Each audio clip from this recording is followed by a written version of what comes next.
আসসালামু আলাইকুম। হ্যালো বন্ধুরা, আমি ফারহান উৎসব আজকে আর একটা নতুন ভিডিও নিয়ে হাজির হলাম।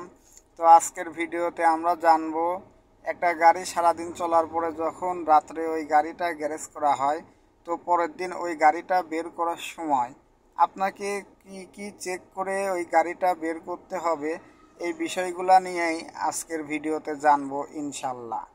তো প্রথমে আমাকে ইঞ্জিন বনারটা খুলে নিতে হবে। যেমন আমি এখন ইঞ্জিন বনারটা খুলে নিচ্ছি।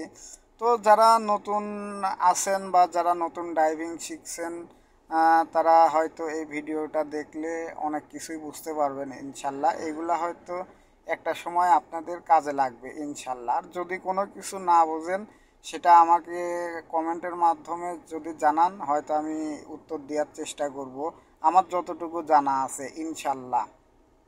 তো প্রথমে আপনাদের যে জিনিসগুলো চেক করতে হবে সেটা আপনাকে প্রথমে চেক করতে হবে গাড়ির মোবিল, যে গাড়ির মোবিল ঠিক আছে কিনা। তারপরে চেক করতে হবে রেডিয়েটর পানি, যে রেডিয়েটরের পানিটা ঠিক আছে কিনা। এটা হচ্ছে রেডিয়েটরের রিজার্ভ ট্যাঙ্কির পানি, এটাও দেখতে হবে আপনাকে।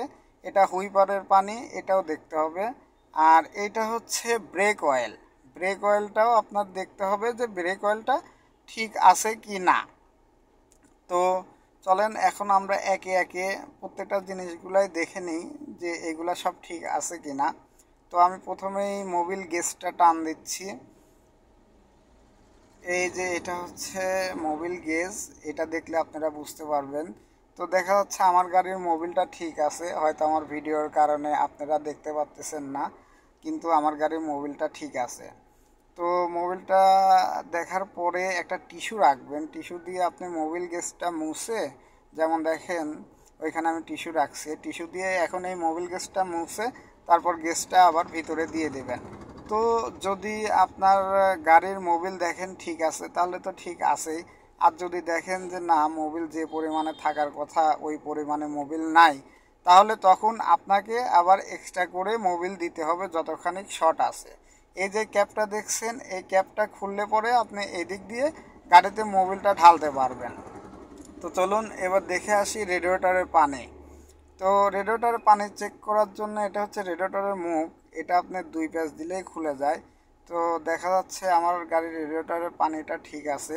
আপনারা এইভাবে রেডিয়েটর পানিটা চেক দিয়ে নেবেন।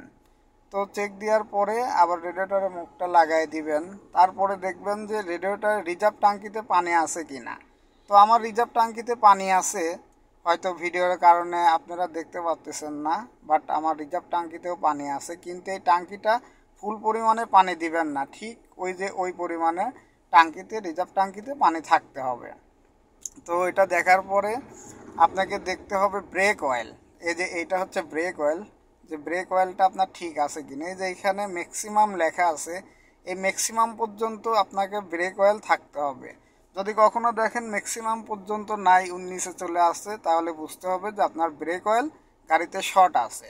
এটা হচ্ছে হুইপারের পানি, আমার হুইপারের পানিটাও ঠিক আছে, এটাও দেখা উচিত, বাট এটা অত একটা জরুরি না যে দেখতেই হবে, বা দেখলে পরে জিনিসটা ভালো। তো আজকের ভিডিওটা আপনাদের কেমন লাগলো আপনারা সবাই আমাকে একটু কমেন্ট করে জানাবেন, আর আমার ইউটিউব চ্যানেলটা সবাই সাবস্ক্রাইব করে রাখবেন।